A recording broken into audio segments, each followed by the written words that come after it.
Magandang araw mga kaibigan. Bigyan natin ng reaction opinion itong post ni Boss Emon. Pahayag ito ni Congresswoman Jinky Luistro. Umamin na natatakot siya o sila, mga kongresista, na baka balikan sila ni BP Sara pag nanalong presidente sa 2028. Hindi umano nawawala ang posibilidad ng pangamba ng ilang mambabatas na makikita sa impeachment trial ni Vice President Sara Duterte na sila ay mabalikan sa 2028 sakaling manalo itong susunod na presidente ng Pilipinas para sa 2028 na eleksyon. Sinabi ng mambabatas na ang impeachment ni Vice President Sara Duterte ay isang constitutional duty at hindi naman daw maaring mabasura ito ng ganon-ganon lang sa Justice Committee. Kailangan pa din daw na matrial ang BC kung kinakailangan dahil ito ay kanilang tungkulin kahit na si Duterte pa ang front runner sa 2028. Ito yung kanyang statement mismo. Nandyan yung posibilidad ng pangamba na lahat kami babalikan kung mananalo si BP Sara sa 2028. Jinky Luistro. Okay? So mabuti naman at alam nyo yung katotohanan, yung risk of lalabanan mo. Ito yung mensahe. Napaka strategic yung declaration ni BP Sara. Bago magsimula yung talakayan sa Committee on Justice, nagsabi na niya, tatakbo ako sa 2028. Ako, si Sara Duterte, tatakbong presidente sa 2028. Wala na. Natuldo ka na. Okay. Magsisimula na yung proceeding sa Committee on Justice. I think March 2. Yeah, March 2. Tatalakayin na. Mayroon akong nabasang post. May isang vlogger na hinanap niya sa website ng Congress sino-sino ang mga members ng Committee on Justice. Nako, walang nakalagay doon. Kasi sabi ng vlogger na yon, para babantayan namin sino-sino yung mga members ng Committee on Justice na boboto doon sa sufficiency in form, sufficiency in substance, impeachment ni BP Sara. Para pagdating ng election 2028, babantayan. Wala daw. Nakatago ang listahan ng committee members ng Committee on Justice. Anong ibig sabihin yan? Talagang natatakot sila. Babalikan. Okay, so March 2, tatalakayin na. Sabi ni Congressman Eli San Fernando, isa sa mga matatapang na Gen Z congressman, lulusot ang impeachment ni BP Sara sa Committee on Justice.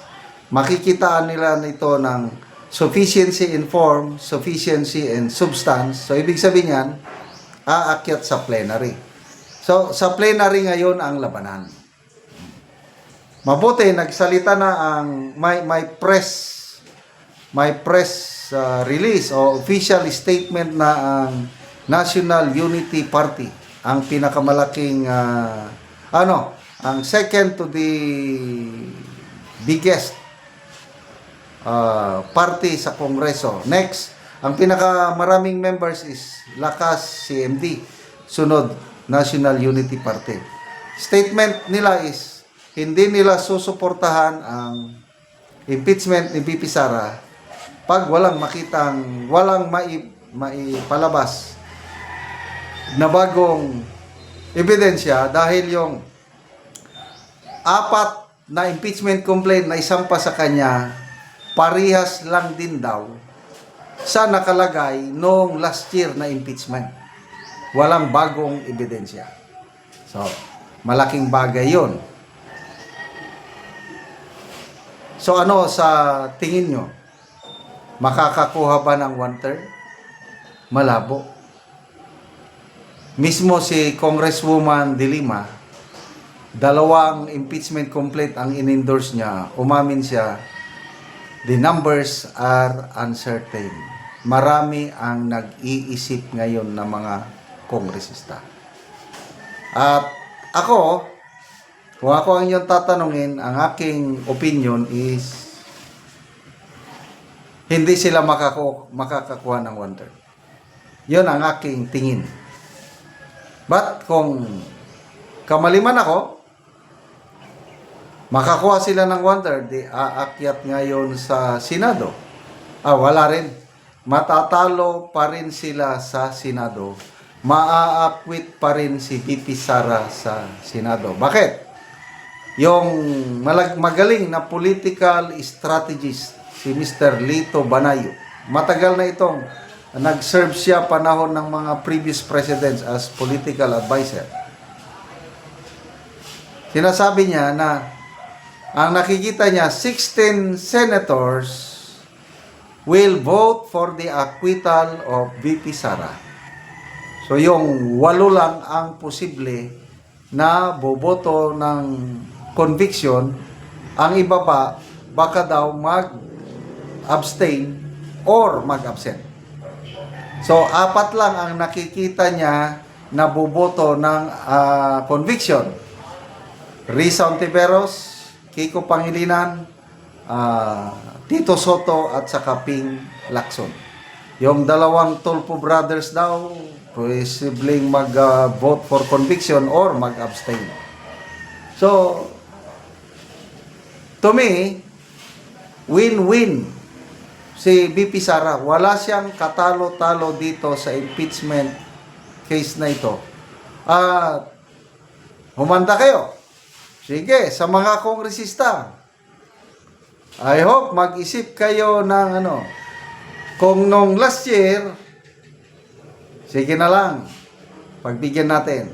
Iulitin mo pa ngayon na anong kasabihan? Dentek lang ang walang ganti. Salamat mga kaibigan sa inyong pagsubaybay sa ating channel.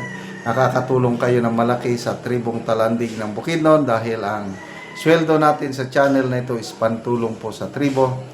Namimigay tayo ngayon ng libreng yero at pako para makapagpatayo sila ng mas maayos nilang tirahan. Kaya panoorin nyo ang video na ito. Mong natagan og yero.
O karon humanagyod sa pag-atop o maayo na gid ka ta.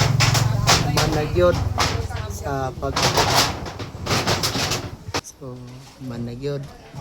Mat sa Ginoo og sa naghatag sa sin nga di na gyud mi maulanan og tungod sa among kakulang wa gyud mi nakapalit og yero. Kay among inadlawan 200 ra gyud kulang ra gyud sa among tasatag-o sa matag-adlaw nga among palitunon diri sa balay. Tungod salamat kaayo sa naghatag sa among sin ug dako kay pasalamat namo sa Ginoo nga natagaan gyud mi nga di na gyud mi tuluan ani nga among balay. Oo. So pila day ka tuig ang inyong atop bago pa nailisan? 5 years na jud ni wa ni lisan. So 5 years so bago pa na ilisan ang inyong atop. So maayo na karon nga di na mo maulanan. Salamat jud Salamat kaayo. kaayo.